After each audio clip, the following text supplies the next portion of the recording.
If you were lucky enough to grow up in a healthy, loving home, life has already given you an edge.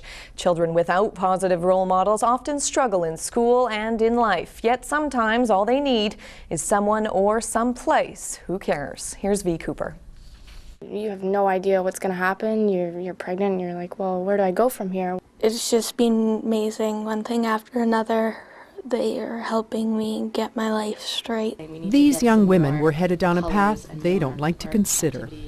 I don't like to think about that because I know that if I hadn't gone to GAP, it would be a lot harder for me. This is our academic room. There's 24 girls here. And this is what turned their lives around. Artemis Option Society offers education and support to girls who might otherwise fall through the cracks. We have two different schools. One of them, Girls Alternative Program, is mainly for girls who are pregnant and parenting.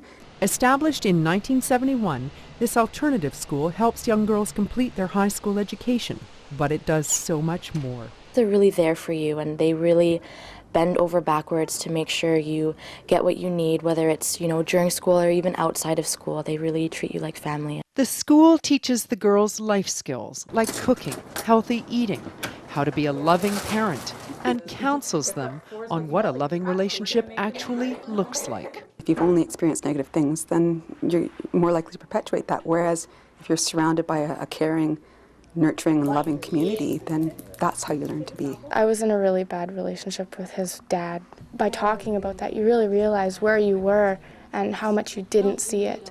It's hard for Dawn Cheddar to put into words what Artemis has done for her. My best friend was part of Kimberly Proctor, so that's why I left. I left because I was too broken from that, and here I've gotten hope back. We have girls who've been headed to some really scary situations and were able to turn their lives. And work towards their vision for their futures. When I graduate, I want to go into pediatric nursing and help children in hospitals and be a nurse because I love kids, but I also like helping people too. I'd like to be an automotive service technician, so it's big plans for me.